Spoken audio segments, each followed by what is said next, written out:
Hello friends, welcome to English Shorthand class. Ready? 1, 2, 3, start. When Dr. Vinod K. Paul, Nidhi Ayog member Health, asserted last week that it was the lack of centralization that has led to poor management of the ongoing COVID-19 vaccination drive, states joined issue with this statement. Going by the response to this assertion from state governments, it was clear that this claim was not backed by good evidence. Not many could have misread the subtext of this claim for centralization. It lies within and simultaneously contributes to a narrative and practice of the growing centralization of power by the current government. This sides well with the growing incursions of the union government into sectors where state governments have a primary responsibility to govern, such as health, education, and agriculture. Slogans such as one nation, one tax, one market, and one ration are again part of such appeals to a narrative of a strong nation state rather than one of governance, union encroachment. To be sure, such moves to erode the powers of state governments are not new. In post-independence India, the centre on several occasions has used its powers to dismiss or use the governor to intimidate democratically elected governments. During the emergency, education was moved to the concurrent list, which was until then a state subject under the constitutional division of responsibilities. However, the adverse changes to federal relations at present are more systematic. To understand what has changed at the risk of repetition, there has been increasing centralization in resource allocations and welfare interventions. The gap between the revenue that state governments are allowed to generate and the expenditure that they are expected to incur has been widening, particularly with the implementation of goods and services tax (GST).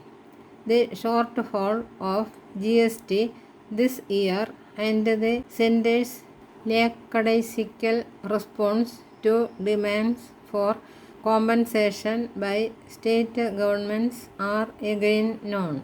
On the other hand, the centre has been encroaching into domains under state government control through centrally sponsored schemes in sectors such as education and health, where states are required to spend about 85% and 82% of public expenditure respectively. Though some of these have been initiated and supported by previous governments, the intensification of this process is aligned strongly with the rise of the Bharatiya Janata Party since 2014. This is particularly visible across the following three domains. While we identify these domains based on Tamil Nadu's experience, they are equally relevant to states such as Assam, Kerala, Punjab and West Bengal. State capital relations. While coalition governments in the past enabled the rise and the visibility of regional businesses in post-reform India, the current dispensation is working towards centralizing economic power in conjunction with political centralization. It is becoming clear that aligning politically with the BJP is critical to do business. While the rise of Yoga Guru Baba Ramdev's business empire is indicative of this, the decline of business groups from southern India over these last few years suggests the reverse of this process. We can also see the consolidation and expansion of a few big business groups seen to be close to the BJP, probably at the expense of smaller players. On the one hand, the center has sought to insulate Indian big business from global competition by choosing not to enter into the Regional Comprehensive Economic Partnership RCEP, but has eroded the power of small businesses through support for GST and the call for a single national market. Clearly, bigger players are more likely to benefit from a removal of state-level barriers to trade at the expense of smaller regional players. This recalibration of state capital relations works against smaller entrepreneurs and entrepreneurship. The BJP also seeks to centralize rent seeking in parallel to restrict the political financing of regional parties.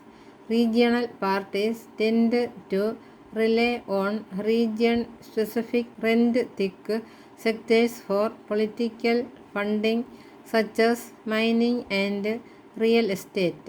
The BJP has sought to curtail this through a leveling of corruption allegations and the use of central agencies to keep them in check. The reduced avenues for accumulation among regional capital weaken the ability of regional parties to compete with the BJP electorally.